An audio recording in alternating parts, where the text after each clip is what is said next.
aujourd'hui, petite vidéo update de mes entraînements. Qu'est-ce qui se passe? Je vais vous montrer un peu ce que je fais pendant ma semaine, avec quelques tips que vous allez peut-être pouvoir appliquer et aussi vous montrer différents formats que je vais essayer pour avoir notre point de départ et on va voir où est-ce que ça me permet d'arriver par après.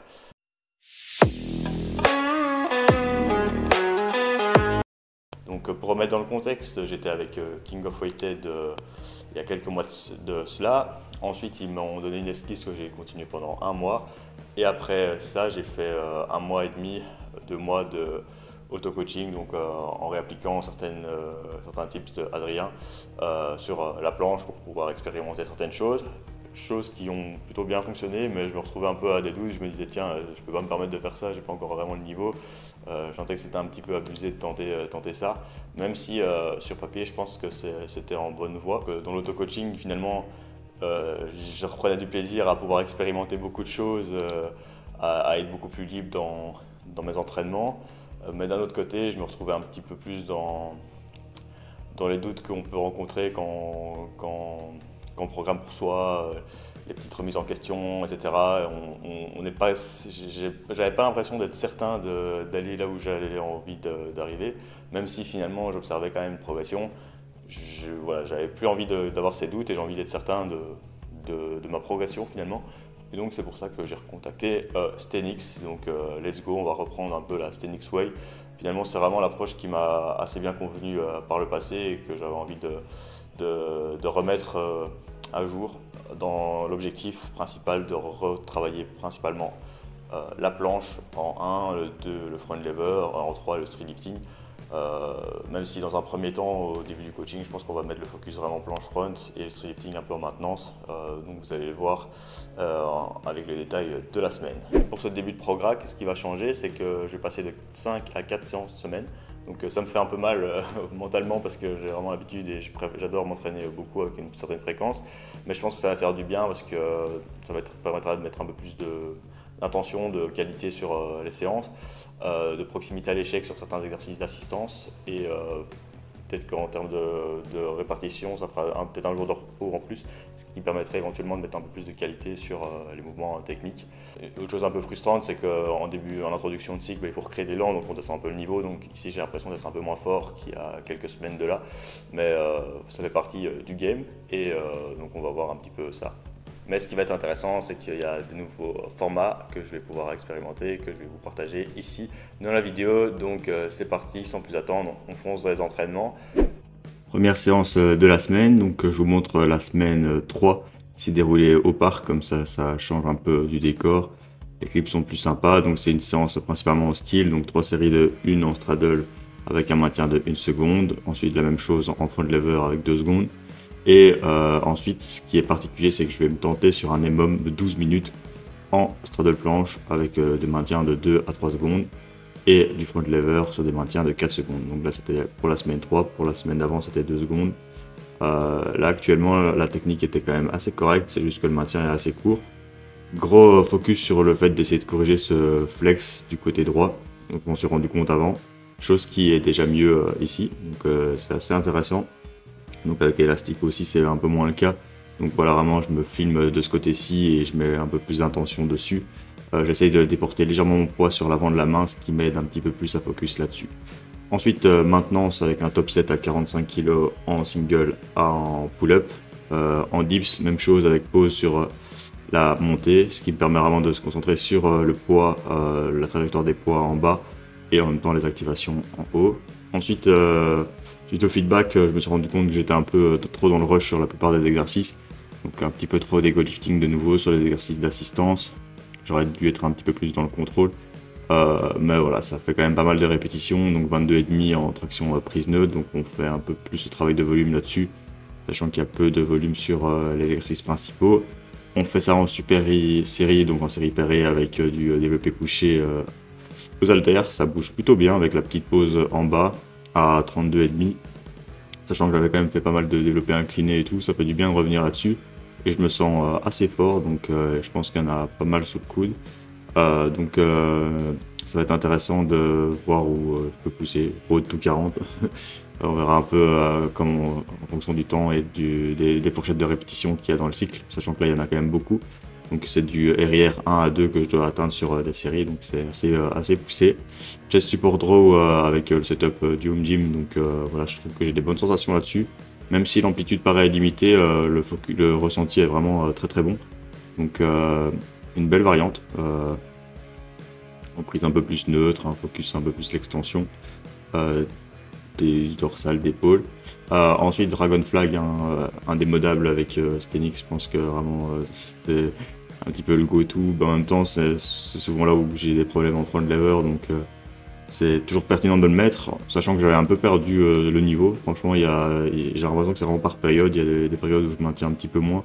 Quand on se concentre trop sur les abdos, c'est pas productif. Parfois, il faut penser à serrer un peu plus les fessiers et le bas du dos. Ensuite, jour 2, handstand push-ups, pose une seconde en bas. Un peu difficile ce jour-là. Le début de cycle était un peu compliqué en handstand push-ups, ce qui peut arriver. Donc, on va voir si j'arrive à rectifier le tir.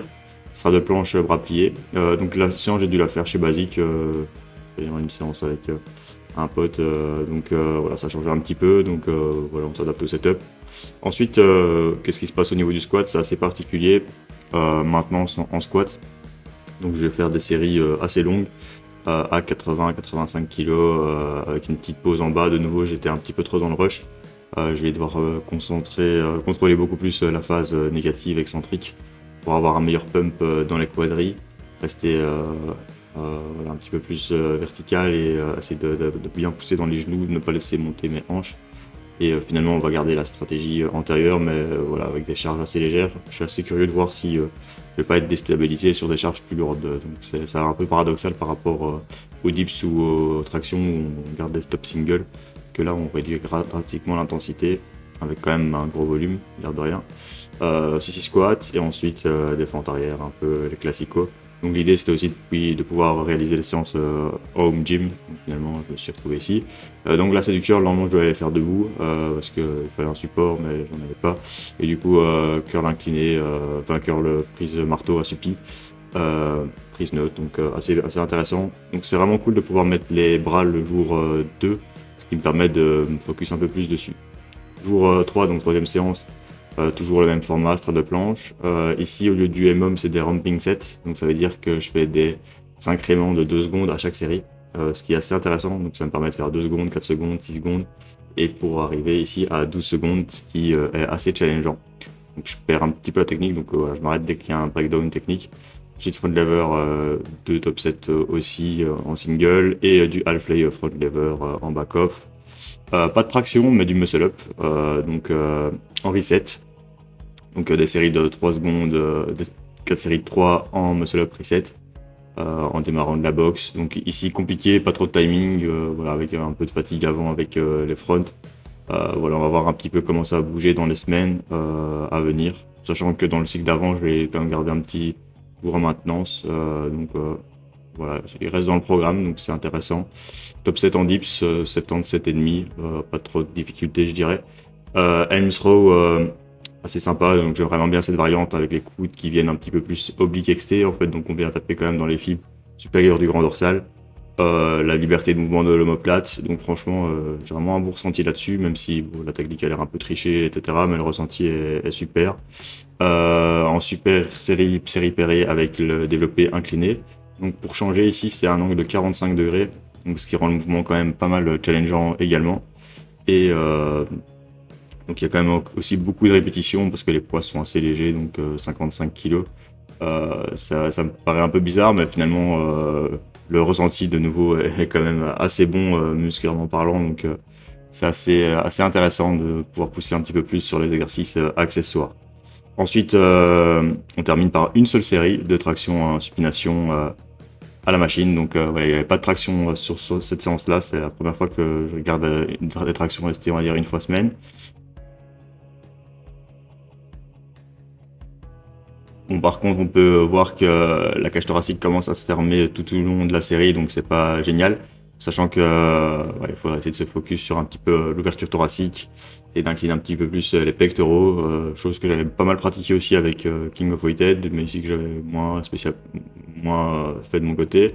Mais c'est la première fois aussi que je refais des tractions de supination au lat pull down, et le ressenti de nouveau est assez bon, car il y a une bonne amplitude aussi, donc c'est assez intéressant.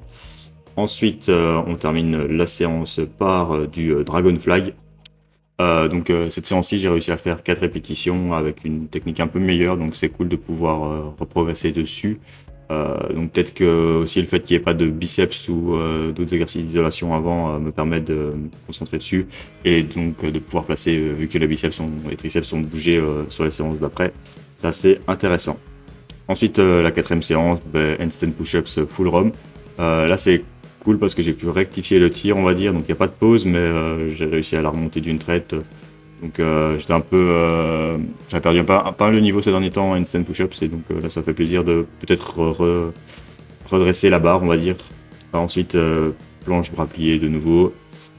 Juste en variante statique. Et du low bar pin squat. Donc, c'est assez intéressant pour essayer de repousser un petit peu plus avec les épaules avant les hanches, même si sur cette deuxième répétition c'est un peu moins le cas.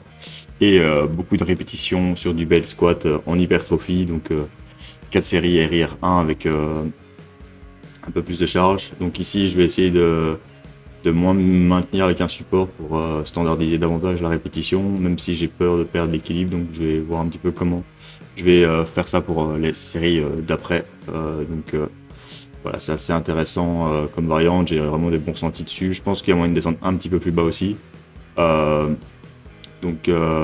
un bon exo quad, franchement, j'ai l'impression que c'est un exercice en général quand je le garde dans mon programme ou que d'autres personnes l'ont, le squat augmente et c'est pas. Pas mal de powerlifters ont le même ressenti en général. Ensuite, Romanian deadlift, donc le retour, ça j'étais assez surpris qu'ils me le mettent parce que c'est quand même un exercice assez demandant technique en termes d'intensité.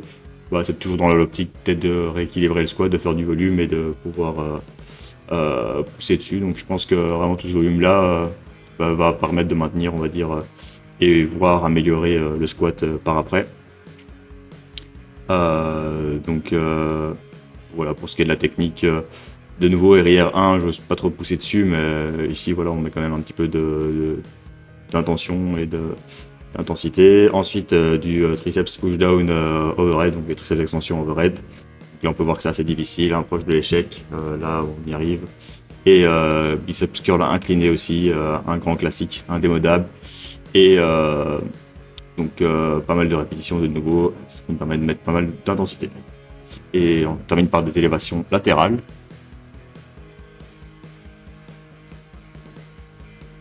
C'était tout pour cette vidéo training de la semaine, donc j'espère que vous avez aimé la vidéo, que vous avez appris certaines choses, que vous allez pouvoir appliquer ça à votre entraînement, que ça va vous motiver et je vous dis à la prochaine pour de prochaines vidéos. C'était 012 Workout, si vous avez besoin d'un coach de calisthenics, de street lifting, n'hésitez pas à me contacter via le lien en bio et on se retrouve pour une prochaine vidéo. Salut, salut!